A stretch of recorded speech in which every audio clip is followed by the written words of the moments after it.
Salt Lake City Explained. Hi, I'm Becca Summers, your Utah Realtor, and today we're talking about Salt Lake City and the surrounding county to give you a better understanding when you are thinking about relocating. So the first thing I want to talk about is Salt Lake City in terms of size. There's not a lot of green or open space left. It's fairly built out compared to the rest of Utah. It's not like San Francisco or New York, plenty of low rise, not a ton of high rise, but when it comes to Salt Lake, there's about 200,000 people in Salt Lake City. The population of Salt Lake County is 1.8.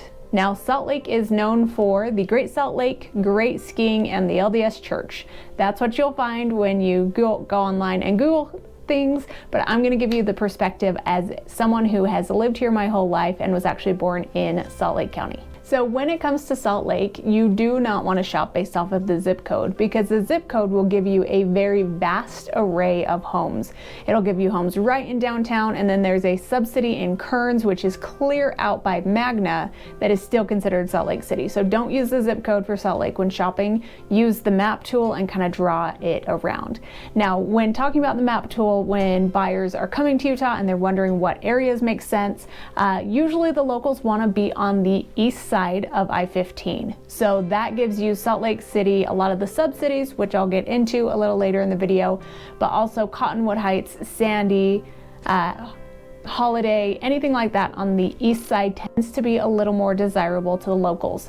On the east side, geographically wise, it's a little bit higher, so you have more of a view of the area. And then as you go on the west side, it's more new construction. It's been developed later, and it's much of the core area. When you are looking at homes or looking at kind of areas to figure out, the freeways and the belt routes are a great way to give you kind of guidelines of where buyers are shopping. So if you want to be close to downtown Salt Lake, you really don't want to go any further south than I-80 or 215. You get a little more bang for your buck if you go south of I-80, and then 215, you're going to end up driving I-15 to get anywhere you want to go.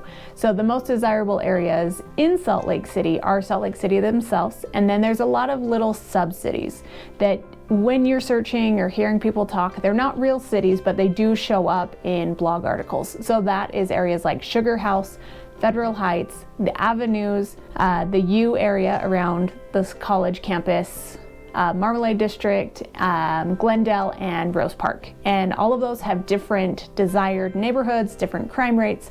So when you are searching, make sure you look up the crime rate for the area you're looking at to make sure that that works for you and your family. If you're new here, make sure you like and subscribe to find out everything about Utah, buying, selling, and living.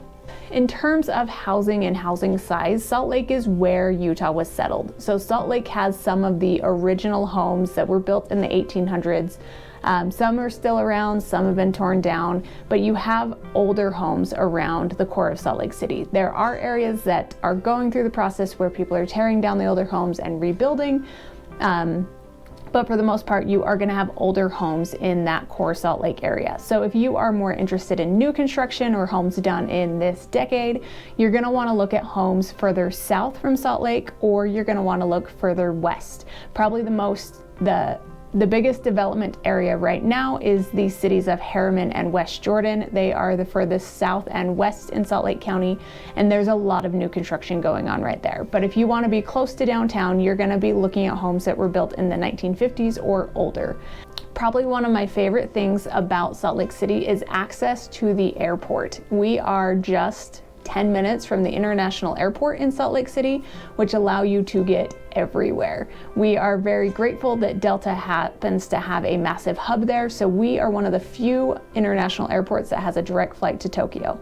You don't have to go to LA and then to Tokyo, you can get there straight from Salt Lake City. So lots of opportunity, it makes it a lot more affordable for travel, and you're just 10 minutes away from the International Airport.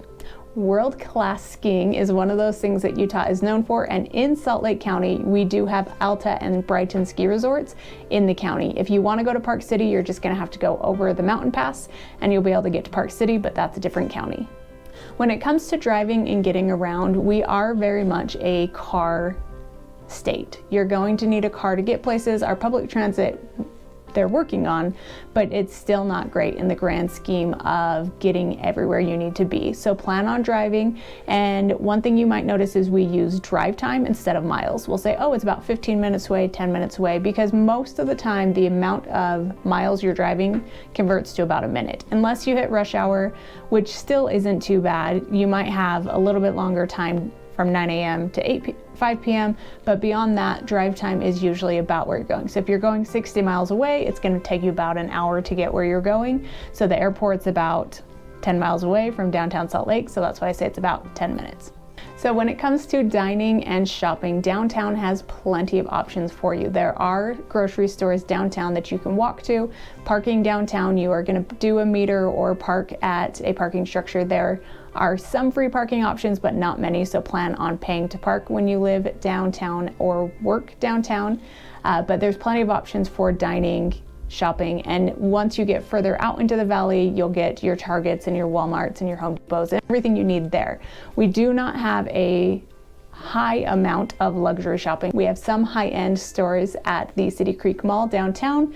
We have a Louis Vuitton, we have a Tiffany's. Beyond that, we don't have a lot. So if you are in need of higher-end shopping, that's where the airport comes into play, because you can fly to Dallas, Las Vegas, or Denver to get anywhere you might need.